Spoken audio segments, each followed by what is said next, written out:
Hello, my friends. This is Jeff Yalden, your teen life coach, youth motivational speaker, and teen author of Your Life Matters. How are you? Good. I'm truly honored to come by today and just share with you a couple words. When one community loses 9 people in 1 year, including 4 teens in 6 weeks to suicide, who do they call? They called me. More importantly, why do they call me?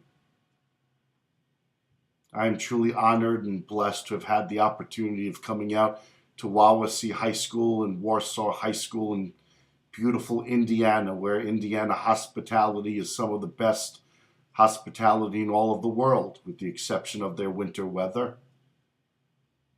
You know, not everybody likes me. There's a lot of people that won't hire me as a speaker because they think I'm too real. Maybe they think I'm a little bit inappropriate. But I've always prided myself on being more concerned with who I am rather than who other people think I am.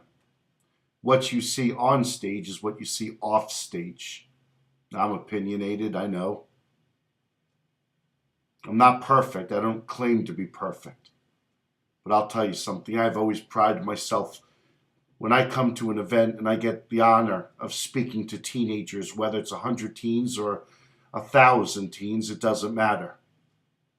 But I've always prided myself on sharing a message with them in a way that I wish maybe someone had spoken to me. That whenever I take that microphone, I don't ever expect teenagers to respect me, but my job is I'm going to give respect to everybody in that auditorium or gymnasium, and I'm going to be real and I'm going to be present in the moment that my heart is going to touch their heart.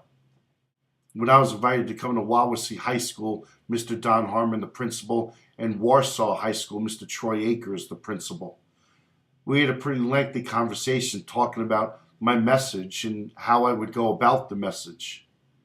Well, obviously, this phone call came from students in the beginning when they lost 2 students.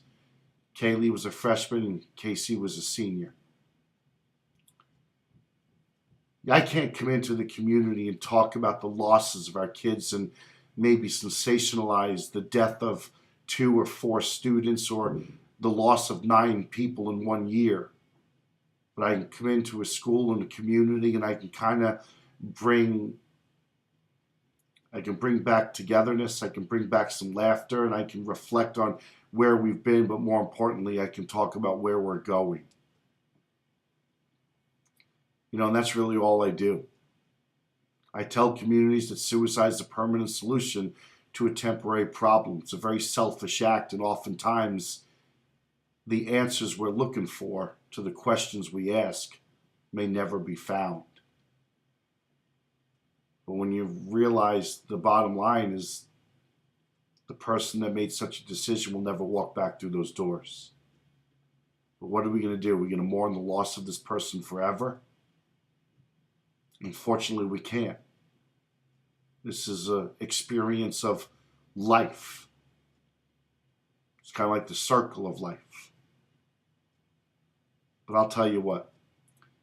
When I came to Wawasee High School, and I got to meet those students, and I got to speak to all of the kids in the gymnasium, Mr. Harmon, you're one of the nicest principals I've ever had the opportunity of working with a couple times over the past 20 years. You shared with me everything about your community, everything about the school. We came in, what an incredible day. And the parent program, man, I'm so honored that Kaylee's family came out. So nice and such a pleasure to meet you and give you a hug and just to let you know that it will be okay. Kaylee's got a brother and sister that we need to move on. It will be okay. And then the one special moment where I didn't realize that Casey's dad was sitting in the front row.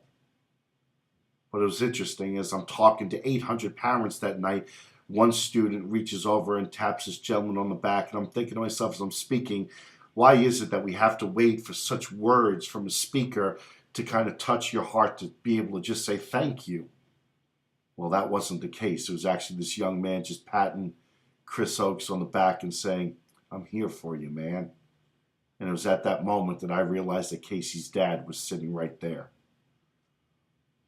You know, I've had many hugs in my life, but never a hug as important as that hug when I embraced Chris Oakes. And Chris, you become a friend. You'll continue to always be a friend. Kayleen and I are so happy that we've been able to come into your life and kind of help you move forward. I couldn't believe 800 parents came out that night. What an awesome time. Mr. Harmon, thank you. I want to thank, Bryce. I met a friend, Bryce. I also there was a young man, newspaper reporter, followed me all day, Pajma. Please forgive me if I mispronounced that name.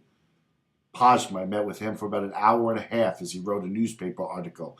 By the way, I haven't received that newspaper article. I'd like to read it. I hope you said something nice. What a great school.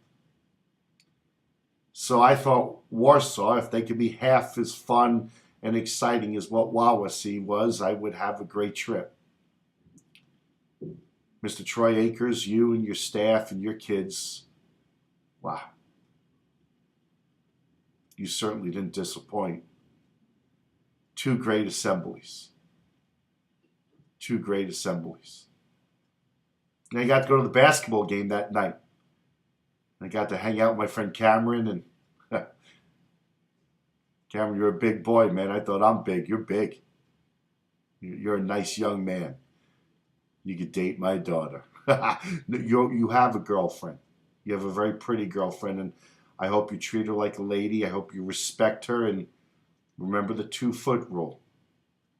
Cameron, is so awesome to hang out with you and your student cheer section. My favorite chant was "Mock the Coach." That was so much fun, man. It was just, my visit was awesome. My visit was awesome. So Mr. Harmon and Mr. Akers, and to all the students and staff and the communities of Warsaw and Wawasee High School, I hope our paths cross again. I hope we have the opportunity to meet each other again. And I'll tell you what, Wawasee and Warsaw High School in Indiana will always hold a special place in my heart.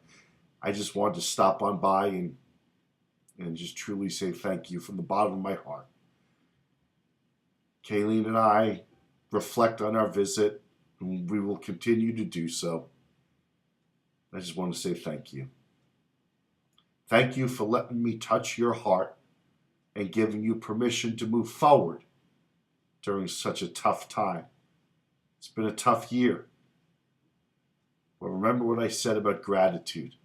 You could live a life of being grateful or greedy. What are you going to choose to do? I'm grateful that I've got eyes that I can see.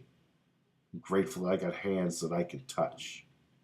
I'm grateful that I got a voice that can be heard. I'm grateful that I got ears that I can hear. And I'm grateful that I got feet that can take me places. I'll always remember you all. Until later, thanks for listening. Bye-bye.